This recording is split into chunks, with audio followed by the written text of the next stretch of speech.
Hello friends, exam score YouTube channel में आप सभी का स्वागत है। मेरा नाम है सूर्यकांत और आज हम इस वीडियो में पॉलिटी एमसीक्यू पार्ट नंबर 16 देखने वाले हैं। और जिसमें हम, जैसे कि आपको पता है, पॉलिटी एमसीक्यू पार्ट सीरीज में हम टॉपिक वाइज एमसीक्यू देख रहे हैं।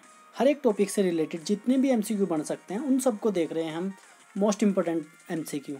और ऐसे ही इसमें जो आज हमारा टॉपिक होगा प्रेसिडेंट होगा, जिसका हम एक पार्ट देख चुके हैं और एक पार्ट आज होगा जिसमें प्रेसिडेंट पूरा कंप्लीट हो जाएगा।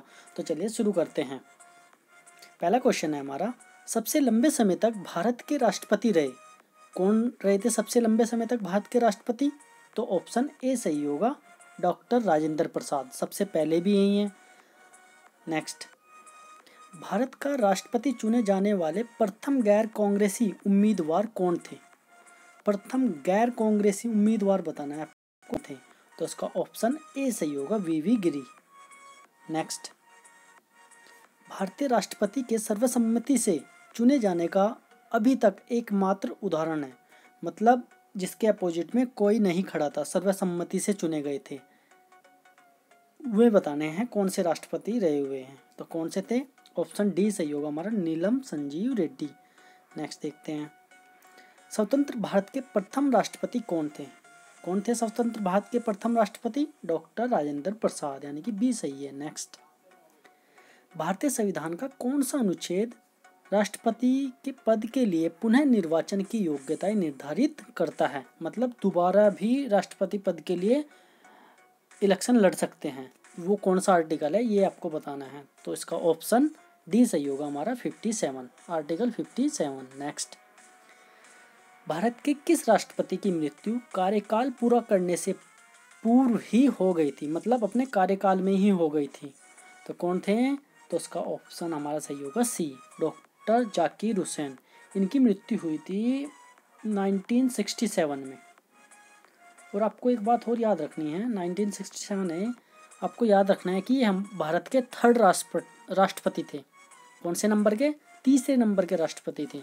नेक्स्ट, निम्नलिखित में से भारत का राष्ट्रपति किसकी नियुक्ति नहीं करता है?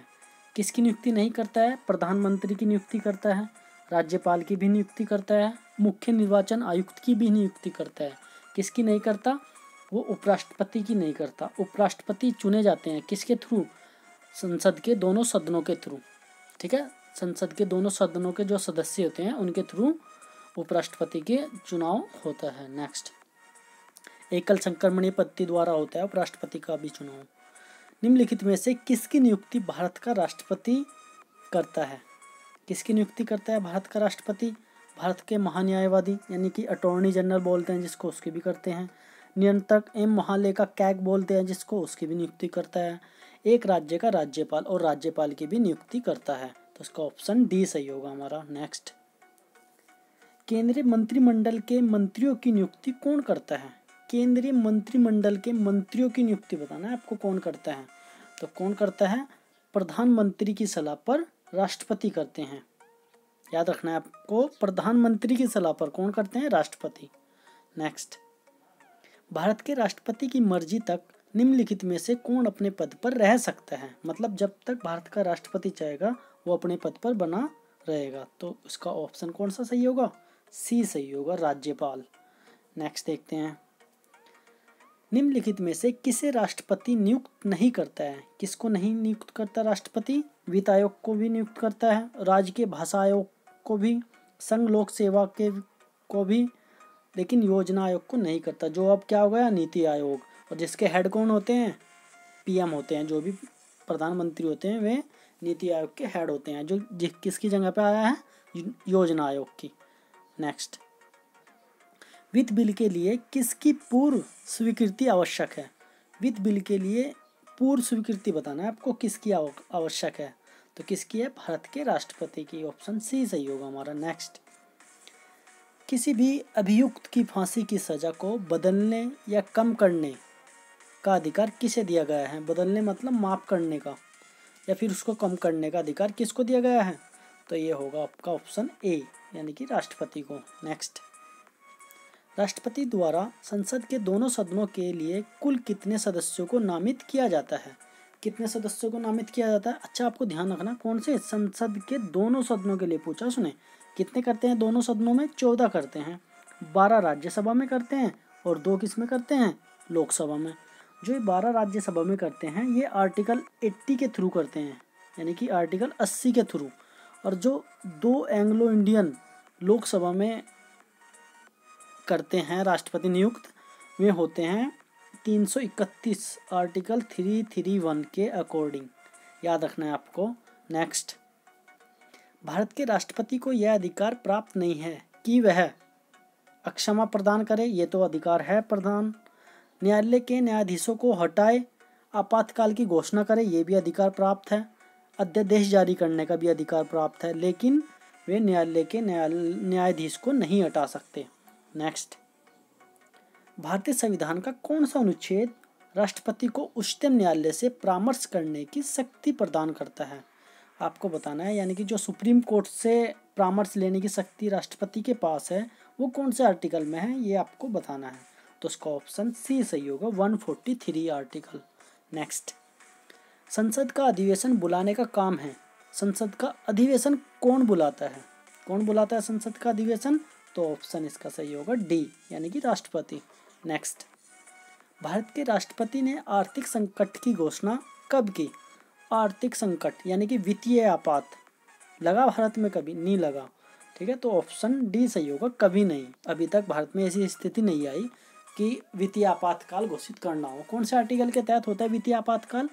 ये आपको याद रखना है, 360 आर्टिकल, 360।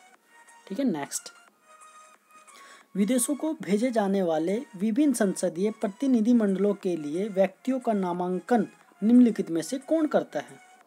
जो विदेशों में भेजे जाते हैं प्रतिनिधिमंडलों, उनका नामांकन, व्यक्तियों का नामांकन बताना है आपको, कौन करता है? तो आपका ऑप्शन सी सही होगा, राष्ट्रपति। नेक्स्ट, भारत के निम्नलिखित में से किस मुख्य न्यायाधीश ने कुछ समय तक भारत के राष्ट्रपति के रूप में कार्य किया? किसने? मुख्य न्यायाधीश, यानी कि जो सुप्रीम कोर्ट के मुख्य न्यायाधीश होते हैं उनकी बात पूछी कि उन्होंने कब, कौन से थे जिसने राष्ट्रपति के रूप में कार्य किया। अच्छा, मुख्य न्यायाधीश कब कार्य करता है? जब हमारे राष्ट्रपति भी अपने पद पर ना हो और उपराष्ट्रपति भी ना हो, या तो मैं कहीं विदेश की यात्रा पर हूँ, या फिर किसी वजह से, या फिर मौत वगैरह हो गई हो, या फिर और भी कोई कारण रह सकता है, तो तब कौन करता है? सुप्रीम कोर्ट के जो मुख्य न्यायाधीश होते हैं वे करते हैं, वे राष्ट्रपति के रूप में कार्य करते हैं। ठीक है, तो कौन से थे वे एक राष्ट्रपति, एक मुख्य न्यायाधीश, वो आपको बताना है। तो उसका ऑप्शन डी सही होगा, न्यायमूर्ति एम हिदायतुल्लाह। तो ऑप्शन डी सही होगा हमारा, कौन? न्यायमूर्ति एम हिदायतुल्लाह। नेक्स्ट, राष्ट्रपति किस विधेयक को पुनर्विचार के लिए नहीं लौटा सकता? पुनर्विचार के लिए किसको नहीं लौटा सकता? तो उसका ऑप्शन सी सही होगा, धन विधेयक को। नेक्स्ट, यदि राष्ट्रपति द्वारा किसी विधेयक को पुनर्विचार के लिए लौटाया जाता है तो वह किस वीटो का प्रयोग करता है? किस वीटो का प्रयोग करता है? तो उसका ऑप्शन बी सही होगा, निलंबनकारी वीटो का। नेक्स्ट, राष्ट्रपति निम्न में से किस सूची के विषय पर अध्यादेश जारी कर सकता है? कौन सी सूची के बीच? 3 सूची होती है, आपको याद रखना है, राज्य सूची, संघ सूची और आपका समवर्ती सूची। राज्य सूची पे राज्य कानून बनाते हैं, संघ सूची पे संघ यानी कि सेंटर कानून बनाता है, केंद्र कानून बनाते हैं, और जो समवर्ती सूची होती है उसमें सेंटर और राज्य दोनों मिलके कानून बनाते हैं। तो जो राष्ट्रपति है वो अध्यादेश जारी कौन सी सूची पे करता है, कौन से विषय पे करता है? तो उसका ऑप्शन डी सही होगा हमारा, संघ और समवर्ती सूची पर। नेक्स्ट, निम्नलिखित में से किस परिस्थिति में राष्ट्रपति अध्यादेश जारी नहीं कर सकता है? किस परिस्थिति में नहीं कर सकता है? तो ऑप्शन सी सही होगा, जब दोनों सत्र में हो। मतलब अगर लोकसभा भी चल रही हो और राज्यसभा भी चल रही हो, तो मतलब दोनों सदन क्या है, सत्र में है, तो अब राष्ट्रपति को अध्यादेश जारी करने की जरूरत नहीं पड़ेगी। अच्छा, राष्ट्रपति अध्यादेश जारी कौन से आर्टिकल के तहत करता है? तो ये 123, याद रखना है आपको, 123 आर्टिकल के तहत राष्ट्रपति अध्यादेश जारी करते हैं। ठीक है, अध्यादेश जारी क्यों करते हैं? वो ऐसा होता है, अगर हमारे सत्र नहीं चल रहे होते ना, मतलब लोकसभा और राज्यसभा के सत्र नहीं चल रहे, किसी कारणवश बंद है, तो फिर इमरजेंसी में कोई भी अध्यादेश लाना है, मतलब लागू करना है, तो फिर राष्ट्रपति अध्यादेश जारी कर सकते हैं उस टाइम। नेक्स्ट, भारत के राष्ट्रपति संसद के दोनों सदनों को प्रथम सत्र के प्रारंभ में कब संबोधित करते हैं? प्रतिवर्ष, बिल्कुल प्रतिवर्ष करते हैं। लोकसभा के लिए प्रत्येक आम चुनाव के बाद, ये भी सही है, तो यानी कि ऑप्शन इसका सी सही होगा, ए और बी दोनों।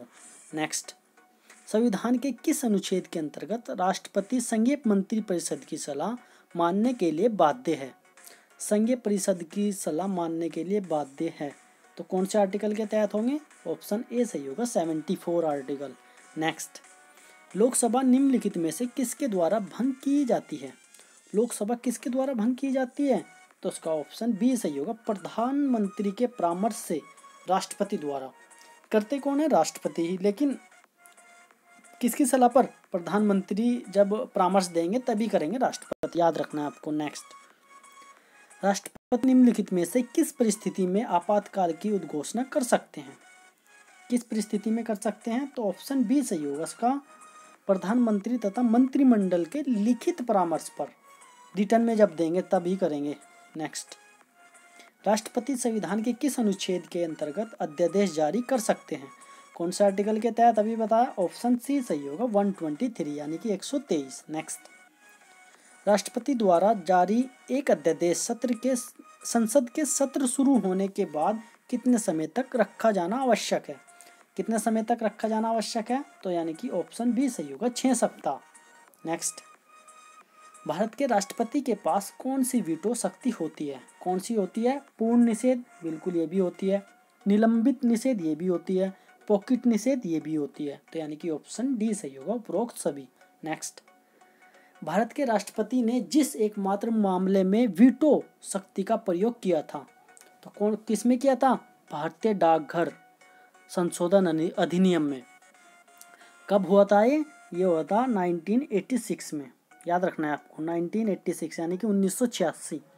नेक्स्ट, राष्ट्रपति के उम्मीदवार के लिए क्या आवश्यक नहीं है?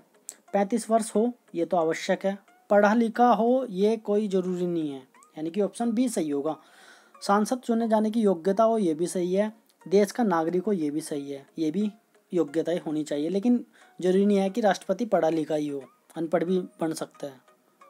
नेक्स्ट, राष्ट्रपति को भत्ते के अलावा प्रति माह कितना वेतन प्राप्त होता है? कितना वेतन होता है राष्ट्रपति की सैलरी प्रति माह?